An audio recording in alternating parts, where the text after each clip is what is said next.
Sir நம்மள மாதிரி பசங்க நாஸ்தாக்கு ஆசைப்படலாம், பாஸ்தாக்கெல்லாம் ஆசைப்படக்கூடாது. பாஸ்தாவா? ஆமா சார், ஹை கிளாஸ் பொண்ணுங்களை தான் பாஸ்தான்னு சொன்னேன். இந்த ஹை கிளாஸ் பொண்ணுங்களோட லவ் பத்தி உங்களுக்கு தெரியாது. அவங்க லவ் பண்றது ரொம்ப கஷ்டம், பண்ணிட்டோம் மெயின்டைன் பண்றது அதை விட ரொம்ப கஷ்டம். சொல்றேன் கேட்டுக்கோங்க. காலையில எந்திரிச்ச உடனே ஒரு மிஸ் கால் கொடுப்பாங்க, அப்புறம் பல் தேக்கல இருந்து பாத்ரூம் போற வரைக்கும் 10 செல்ஃபி எடுத்து Facebookல போடுவாங்க. நம்ம அதை பார்த்து லைக்க போட்டு அவங்களுக்கு உடனே கால் பண்ணா போன் எடுக்க மாட்டோம். அவங்களாம் மறுபடியும் 1/2 மணி நேரம் கழிச்சு ஒரு மிஸ் கால் கொடுப்பாங்க. அதை பார்த்து மறுபடியும் போன் பண்ணா நமக்கு ஏதோ கால் டாக்ஸி டிரைவர் ப்ரோக்ராம் சொல்ற மாதிரி ஒரு இடத்துக்கு வர சொல்லுவாங்க. ஆனா நம்ம வெறும் கையோட போக கூடாது, சாக்லேட்டோட தான் போகணும். அவங்க மட்டும் 1 மணி நேரம் லேட்டா வருவாங்க. நாம முத மாச சம்பளத்துல இஎம்ஐ கட்டி மிச்ச சம்பளத்துல லோனை கட்டி மைலேஜ்க்கு ஏத்த மாதிரி ஏதோ ஒரு ஃபேமிலி பைக் வாங்கினா வேணாம் ஃபேன்சி பைக் தான் வேணும் நடம்பிடிச்சு 1000cc பைக்கை வாங்க வச்சு அதுல ஏறி உட்காந்து அவுட்டிங் போகும்போது எவ்வளவு ஒரு பிரேக் அடிச்சாலும் இடிக்காம வருவாங்க. அது போதாதுன்னு போற வழியில 5 நிமிஷம் ஐப்ரோ பண்ணணும்னு பியூட்டி பார்லர் போயிட்டு straightening, whitening, waxing, curling, tuning, manicure, pedicure எல்லாம் பண்ணிட்டு 3 மணி நேரம் கழிச்சு வந்து சாரி கொஞ்சம் லேட் ஆயிடுச்சு ப்ளீஸ் உங்க கார்டை கொடுங்கன்னு வாங்கி தேய்ப்பாங்க. இப்போ நீங்க அந்த பில்லை பார்த்து ஷாக் ஆவீங்களா? கேப்ல உடனே ஷாப்பிங் கூட்டிட்டு போய் நமக்கு அண்டர்வேர் வாங்கி தரேன்னு சொல்லி அடம் பிடிச்சு அவங்களுக்கு party wear, casual wear, ethnic wear, office வேர்ல இருந்து இன்னர் வேர் வரைக்கும் எல்லாத்தையும் வாங்கி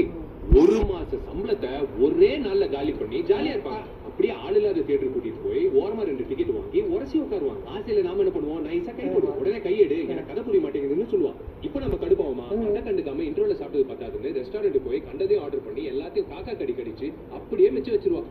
அப்பாடா இதோட முடிஞ்சு போச்சு ரெஸ்ட் எடுக்கலாம்னு நினைக்கும் போது அவ அப்ப வெப்பா பாருங்க ஒரு ட்விஸ்ட். அந்த ட்விஸ்டுக்கு பேரு தாங்க டிஸ்கோதேக்கு. அவளை பார்த்து நம்ம கரெக்ட் பண்ண ஃபிகர் டிஸ்கோதேக்கு கூட்டிட்டு போனா அவசரத்துல முடி வெட்டிக்கிட்டு அரபோத்த தமிழ்நாட்டி ஒருத்தன் hi honey come let's go for a dance கூப்பிடுவான் சார். பிக்கப்புக்கு நாம டிராப் கவனா அவளுக்கு ரீசார்ஜ்ல இருந்து ஆட்டோ சார்ஜ் வரைக்கும் நம்மள யூஸ் பண்ணிப்பாங்க. இப்படி ஒரு ஹை கிளாஸ் லவ் நமக்கு தேவையா? முடியாதுன்றதா இவ்வளவு நேரம் மூச்சுடாம பேசிட்டு இருந்தியா? ஊர்லேருந்து பேசுறா, ஏன்லேருந்து பேசுறா சார். நமக்கு இந்த தனலட்சுமியோ வரலட்சுமியோ குடும்ப குத்து விளக்கா கோயில் குளம் சுத்திக்கிட்டு பொட்டானிக்கல் கார்டன்ல பட்டாணி சுண்டல் சாப்பிடுறவங்க தான் சார் செட் ஆவாங்க. நீ சொல்றத பார்த்தா ஹை கிளாஸ் ஃபிகர் மெயின்டைன் பண்றது ஐபிஎல் டீம் வச்சு மெயின்டைன் பண்றாலும் கஷ்டம்ன்ற.